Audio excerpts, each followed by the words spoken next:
Bonjour, je suis Didier Mazier, je vous souhaite la bienvenue dans cette nouvelle live session. Je suis encore seul, mais ça ne va pas durer. Bientôt, nous allons recevoir de nombreux invités qui, j'en suis persuadé, vont vous passionner. Alors, lorsque nous regardons cette image, nous pouvons penser que nous avons racheté les 500 boutiques de Bouygues pour y installer autant de studios, mais pas du tout. Il s'agit ici de l'utilisation d'un mock-up. Nous allons voir comment fonctionne ce mock-up, comment l'utiliser, et puis sur quelle base il repose, c'est-à-dire comment il a été fabriqué dans Photoshop pour que vous puissiez vous-même créer vos propres mock-ups en utilisant notamment le système des objets dynamiques. Nous allons également, bien entendu, voir où se procurer ce genre de mock-up. Donc il ne nous reste plus qu'à nous mettre au travail. Eh bien, allons-y, au boulot.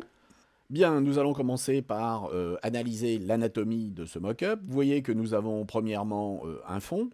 Et puis, nous allons ensuite avoir des effets qui ont été appliqués. Et nous avons ici un objet sur lequel nous pouvons double-cliquer. On nous invite à double-cliquer pour éditer notre mock-up et l'adapter à notre identité visuelle, c'est-à-dire placer le logo ou le texte que nous voulons placer. Double-cliquons sur la vignette et vous voyez que nous entrons ici dans un objet qui est un PSB, qui est donc un objet dynamique. Et dans cet objet dynamique, nous avions le fichier original et le fichier que j'ai saisi. Une fois que cet objet dynamique va être refermé, toutes les modifications sont des modifications qui seront appliquées. La question que l'on peut se poser sur les objets dynamiques, c'est comment faire lorsque nous avons un objet dynamique pour que ensuite nous puissions appliquer tous ces effets. Alors nous voyons qu'ici, cet objet dynamique en fait a été dupliqué un certain nombre de fois et que lorsque nous regardons ce qui se passe sur un de ces objets dynamiques, eh bien vous voyez qu'au fur et à mesure, il a repris les éléments de l'autre objet dynamique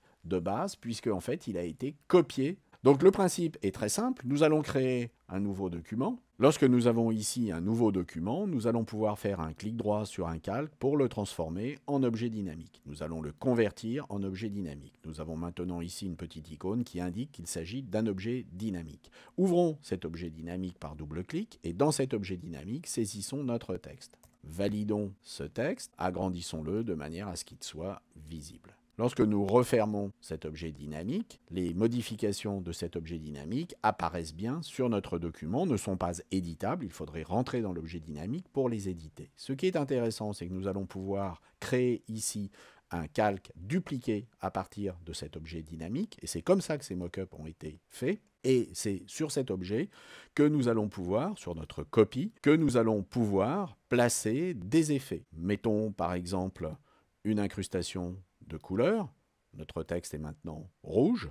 Ajoutons un effet de biseautage et d'estampage. Et puis pratiquons une modification qui peut être une transformation en perspective de notre élément, et vous voyez que nous avons maintenant fait un certain nombre de modifications. En double-cliquant sur l'objet dynamique initial, nous allons pouvoir effectuer des modifications. Ces modifications vont se répercuter sur tous les calques qui auront été copiés à partir de notre calque. Vous voyez qu'ici, notre calque copié a appliqué les modifications de texte. Donc c'est comme ça que sont fabriqués ces mock-ups. Il y a un calque qui sera éditable, qui est un objet dynamique, et puis ensuite on a fait des copies sur lesquelles on a appliqué un certain nombre d'effets. Vous allez donc maintenant pouvoir créer vos propres mock-ups. Alors où trouver ces mock-ups? Bon, il y a différents endroits. Moi, il y en a un qui m'intéresse particulièrement, qui est sur Graphic Burger. Et sur Graphic Burger, on peut trouver énormément de mock-ups. Donc vous avez ici l'onglet mock-up et vous allez trouver un certain nombre de mock-ups, notamment qui permettent de mettre en scène des designs à l'intérieur d'un iPhone, sur un sac. Ici, nous retrouvons celui sur lequel nous avons travaillé, etc. etc. Donc vous avez ici toutes sortes de mock-ups. Alors certains, bien entendu, sont payants, d'autres sont gratuits.